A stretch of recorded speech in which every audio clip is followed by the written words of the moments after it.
नमस्कार, मैं संदीप तिवारी।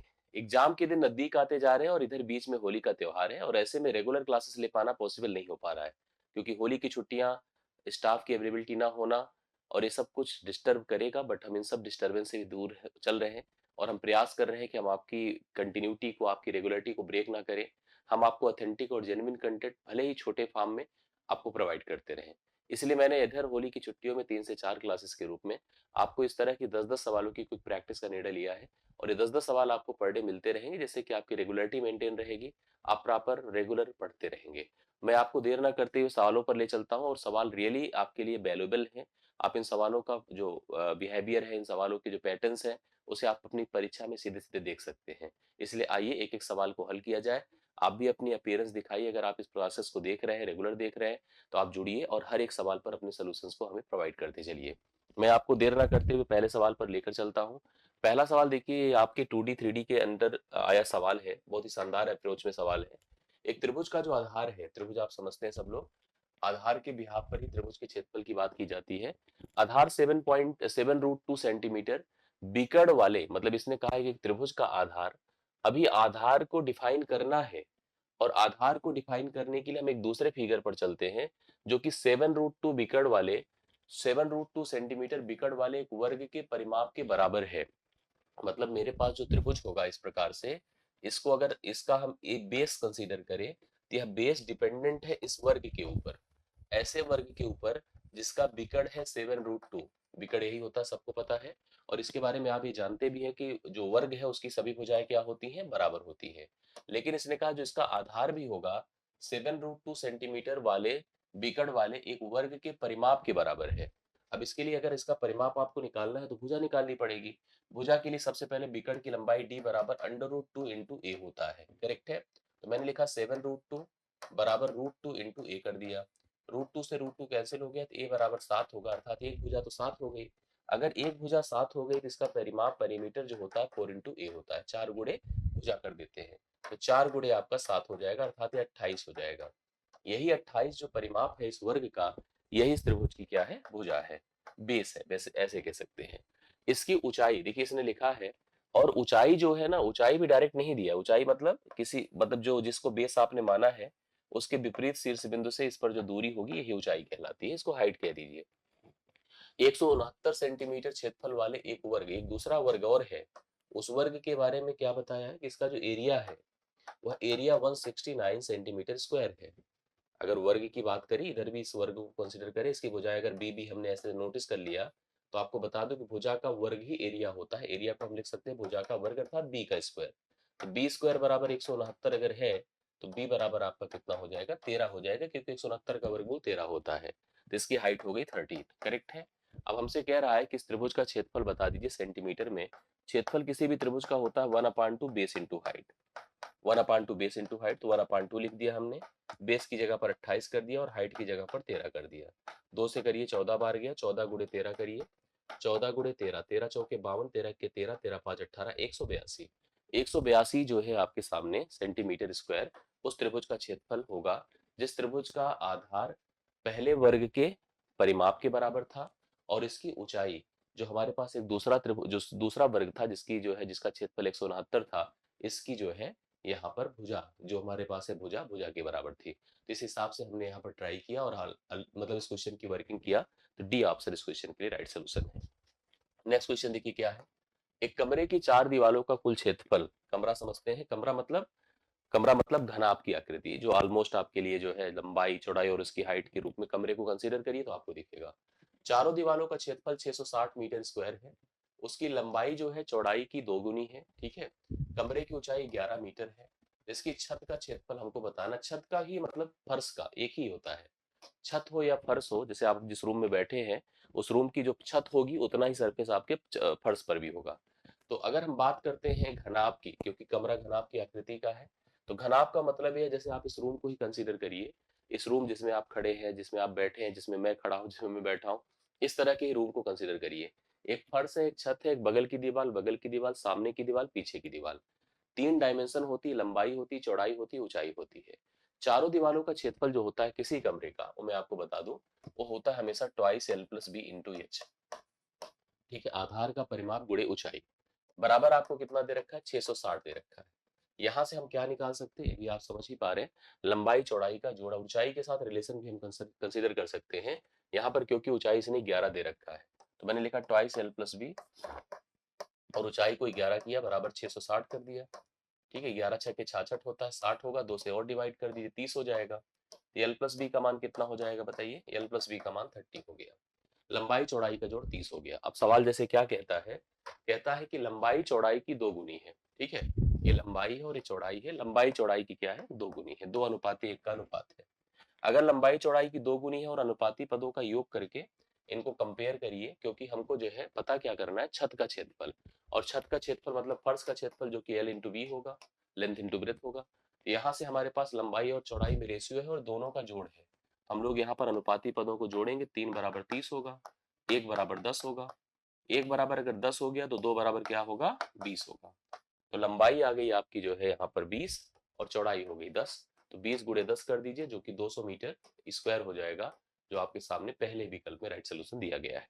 आशा करता हूँ समझ में आ रही होगी बातें, नोट करते चलिएगा। नेक्स्ट देखिएगा, लिखा है k+1 बराबर आपको k+1 लिखा तो ऐसे है कि -2 = 0, और आपसे जो पूछा है k की पावर 17 + 1/k की पावर 12 है, इसका मान हमको बताना क्या होगा। जान लीजिए, एक बेसिक अलजेब्रिक क्वेश्चन है और आराम से सवाल का उत्तर आपको करना चाहिए। जैसे कैसे कर सकते हैं, फर्स्टली लिख सकता हूँ k+1/k इक्वल टू क्या कर दो 2। k का ऐसा मान सोचिए कि डायरेक्ट लिखूं और नीचे भी रखूं, तो बात 1/1 की एक ही होती है, तो 1 + 1 जोड़ करके 2 होगा। कोई अलजेब्रिक आपको फार्मूले या एक्सपेंशन प्रसार लगाना नहीं है, सीधा k के बारे में सोचना है और सोच करके इस वैल्यू को सब्स्टिट्यूट करना है। यहाँ हमें समझ गए k का मान अगर 1 होता और उसको यहाँ रखते थे वैल्यू 2 होती, तब अगर आपको ये भी पता होना चाहिए कि 1 की कोई भी पावर होगी अगर धनात्मक है तो 1 ही होता है, 1 की पावर अगर 17 करेंगे तो 1 ही होगा, और ये भी आपका 1 ही होगा। तो ये भी आपकी वैल्यू हमेशा 2 ही आएगी, कुछ भी चेंज नहीं होने वाला है, 2 ही राइट सोल्यूशन इस सवाल का बनेगा। ठीक है, चलिए डन होता है, सवाल नंबर आपका करेक्ट होता है।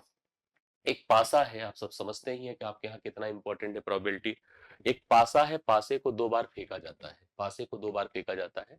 पहली बार फेंकने पर एक भाज्य संख्या, ठीक है, और दूसरी बार फेंकने पर अभाज्य संख्या प्राप्त करने की प्रायिकता क्या है। आपको पासे की अगर कंडीशन दे दो, तो पासा फेंकते हैं तो 1 आता है, 2 आता है, 3 आता है, 4 आता है, 5 आता है, 6, टोटल आउटकम्स 6 हो सकते हैं। पासे को फेंकने पर जो टोटल आउटकम्स होते हैं वो 6 होते हैं। अब अगर हम प्रायिकता निकालें किसी इवेंट की, सपोज करिए भाज्य की, तो भाज्य अलग कैटेगरी है, अभाज्य अलग कैटेगरी है, दोनों इंडिपेंडेंट इवेंट्स है, दोनों का एक दूसरे से कोई भी प्रकार का लेना देना या आपस में कोई कनेक्शन है नहीं दोनों का। अगर मैं भाज्य की बात करूं तो भाज्य मेरे पास कौन कौन है, आप सोचिए, 4 है और 6 है। मैंने लिखा 4 और 6। अगर मैं इसकी प्रायिकता करूंगा तो प्रायिकता पी आप भाज्य, तो भाज्य की प्रायिकता हो जाएगी, 2 आउटकम्स हमारे फेवर में है और टोटल अपने पास 6 आउटकम्स है। इसी प्रकार से बात अगर अभाज्य की आएगी, तो अभाज्य में 1 तो आएगा नहीं, 2 आएगा, 3 आएगा और 5 आएगा। समझ रहे, अगर हम पी आप अभाज्य अर्थात अभाज्य की प्रायिकता निकालते हैं, तो अभाज्य की प्रायिकता 3/6 होगा। अगर हम इन दोनों को मिलाते हैं, पी आप भाज्य और पी आप अभाज्य, दोनों को मिलाने से स्थिति आएगी 2/6 इंडिपेंडेंट इवेंट और 3/6 इंडिपेंडेंट इवेंट। ठीक है, 2 से करिए 3, 3 से कटा तो कुल वैल्यू 1/6 हो रही है। तो आप लोग डायरेक्टली 1/6 लगाएंगे, करेक्ट आंसर इस सवाल का बनेगा। जब भी इंडिपेंडेंट इवेंट्स होते हैं और दोनों को कंबाइन किया जाता है, तो इस तरह से स्थिति बनती है, क्रिएट होती है। करेक्ट है, पी ए इंटू पीबी हो जाता है ऐसी केस में। ये भी हमारे पास एक कार्ड का ही या प्रायिकता का ही सवाल है। एक मुख्य कार्ड, मुख्य कार्ड का मतलब होता है यहाँ पर फेस कार्ड। फेस कार्ड के बारे में बताता हूँ। प्राप्त करने की प्रायिकता क्या होगी जब 52 कार्ड्स की एक गड्डी में से एक कार्ड को रैंडम यादृच्छिक रूप से निकाला जाता है। 52 की गड्डी होती है, करेक्ट है, 26-26 में बढ़ता है, 26 ब्लैक कार्ड होते हैं और 26 ही रेड कार्ड होते हैं। 26 ही ब्लैक कार्ड होते हैं और 26 ही रेड कार्ड होते हैं। 26 को दो हिस्सों में हम बांटते हैं, 13-13 में, 13 होता है, 13 होता है। ब्लैक में आपके पास 13 जो होते हार्ट होते हैं, 13 क्लब होते हैं, चिड़ी शायद कहते हैं, और ये आपके स्पेड होते हैं। ठीक है, स्पेड होते हैं। इसी प्रकार से यहाँ पर भी 13 हार्ट होते हैं। हार्ट मतलब आप समझते हैं ईंट की तरह होता है, ईंट की तरह की वो पत्ते कुछ ऐसे ही होता है ना, और 13 आपके डायमंड होते हैं। ठीक है, अब आपको बता दूं कि प्रत्येक में चाहे इसमें चाहे इसमें चाहे इसमें चाहे इसमें 3 फेस कार्ड होते हैं, 3 फेस कार्ड। फेस कार्ड मुख कार्ड जो होते हैं 3 होते हैं। कौन कौन होता है? किंग होता है, क्वीन होती है, एक जैक होता है, या जैक कहते हैं, जो मतलब गुलाम कहते हैं। मतलब एक आपका राजा है, एक रानी है, एक उसका गुलाम है।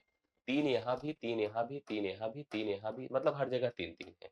तो कुल मिला के अगर हम फेस कार्ड की बात करें तो 12 टोटल फेस कार्ड है।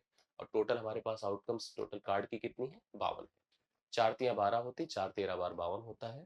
3/13 इसके लिए करेक्ट आंसर हो जाएगा। पहला विकल्प राइट सोल्यूशन आप लगा सकते हैं। नेक्स्ट देखिएगा, ए और बी एक कार्य को 330 रुपए में करने का वचन देते हैं, मतलब दावा करते कहते हैं कि हम दोनों मिलजुल कर करेंगे और 330 दिनों में कार्य को डन कर देंगे।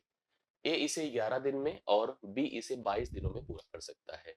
ए कहता है कि मुझे दे दो, मैं 11 दिनों में डन कर दूंगा। बी कहता है मुझे दे दो, मैं 22 दिनों में डन कर दूंगा। सी की सहायता से वे इसे 6 दिनों में पूरा करने करते हैं। सी की सहायता जब मिलती है तो लोग 6 दिनों में पूरा करते हैं। सी को उस कार्य करने का भुगतान कितना दिया जाएगा, ये बताना है। देखिए, दोनों ने कहा था कि हम 330, अब देखो पैसे ज्यादा नहीं ले पाएंगे।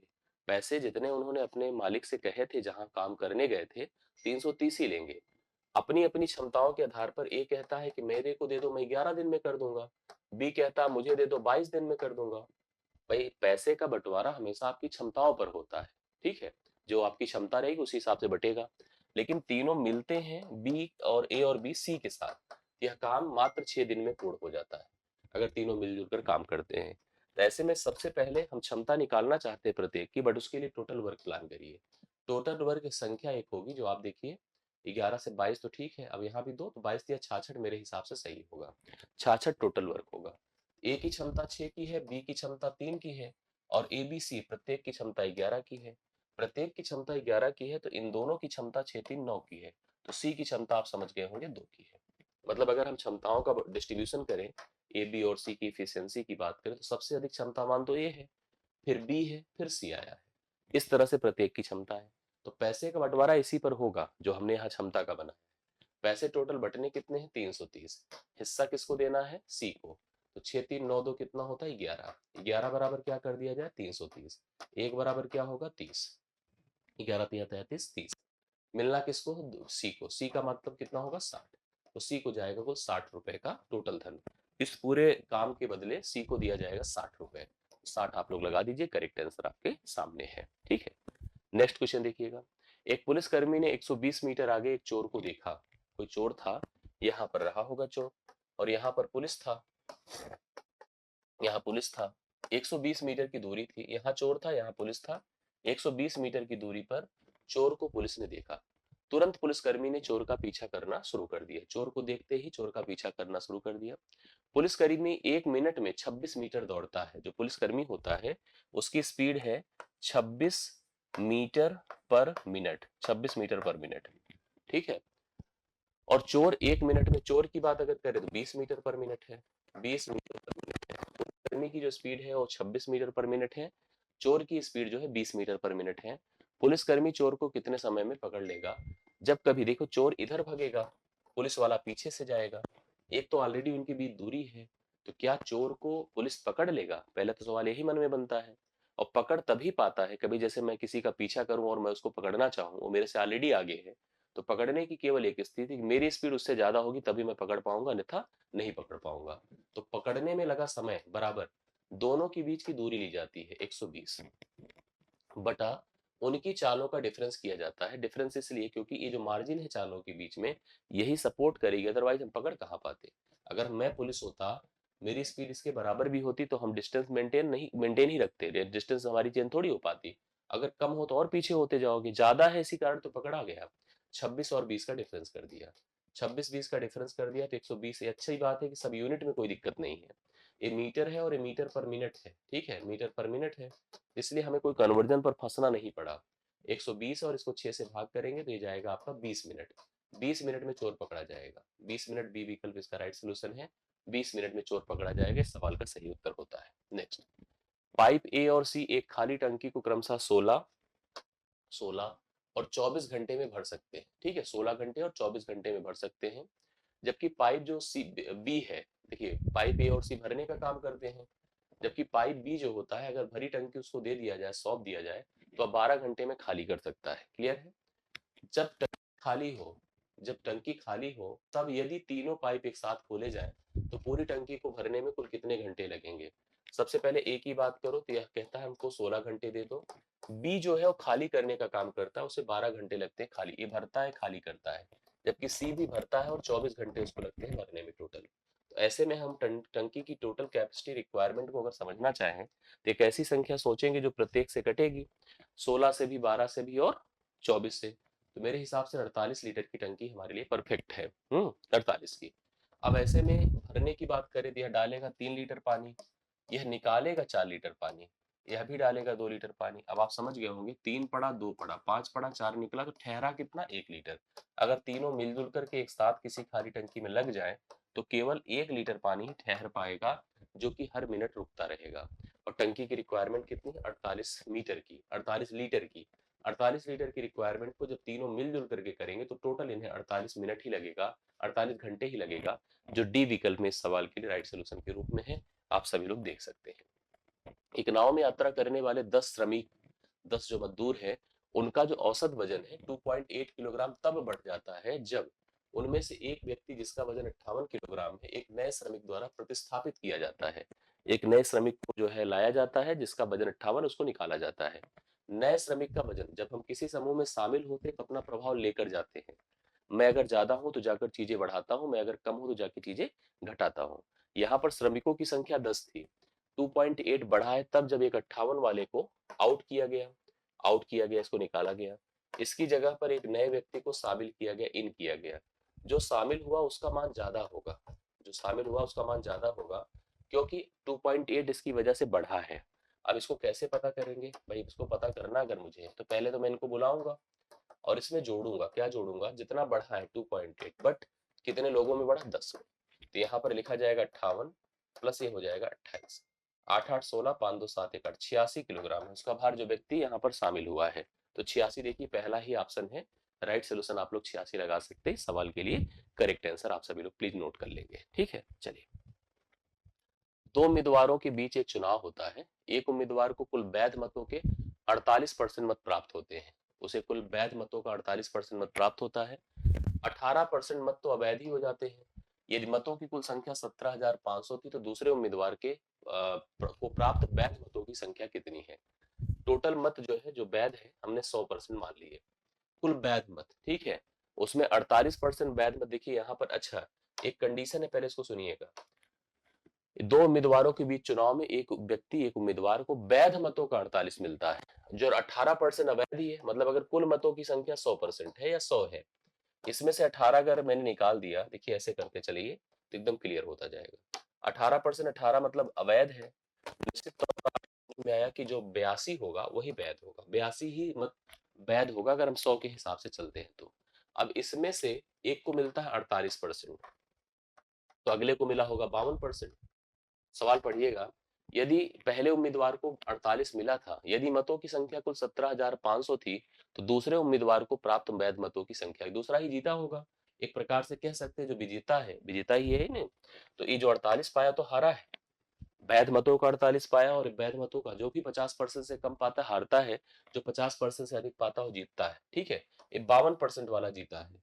हमसे सवाल क्या कहता है कि जो 52% वाला है, इसको जो है कुल कितने मत मिले? अच्छा, इसके मतों की संख्या कितनी है? 17,500। मुझे 17,500 को पहले यहाँ लाना है, फिर यहाँ लाना है। तो मैं लिखूंगा 17,500 82/100, क्योंकि परसेंट की तरफ है, और यहाँ 52/100। ठीक है, ऐसे करते चले जाएंगे। देखिए 2 जीरो इसको खत्म कर दिया। 25 सत्ते होता है, 25 चौके होता है ना।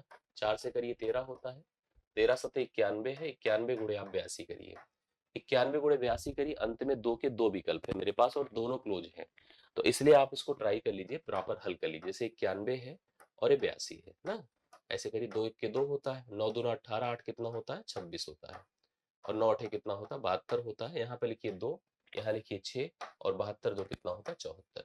7462 सी विकल्प इसका राइट सोल्यूशन है। आप सभी लोग लगा सकते हैं। इस सवाल के लिए भी करेक्ट आंसर आपका बन रहा है। और आज के सेशन का यही अंतिम सवाल था, क्योंकि 10 सवाल कंप्लीट डन होते हैं। आशा करता हूँ ये सेशन और प्रयास आपके लिए इफेक्टिव, वैल्यूएबल और अच्छा है। क्योंकि मैंने एक वादा किया था कि हम छुट्टियाँ नहीं देंगे आपको, तो मैं उसी आधार पे काम कर रहा हूँ और मैं चाहता हूँ कि कोई भी ब्रेक ना हो। प्रतिदिन आप मुझसे कनेक्ट रहें, प्रतिदिन कुछ ना कुछ करते रहें। मैं आप लोगों से 4 तारीख को एक कन्वर्सेशन भी रखूँगा, बातचीत भी करूँगा और आप लोग सभी लोग इन्वॉल्व रहिएगा। थैंक यू सो मच सभी को बहुत-बहुत धन्यवाद।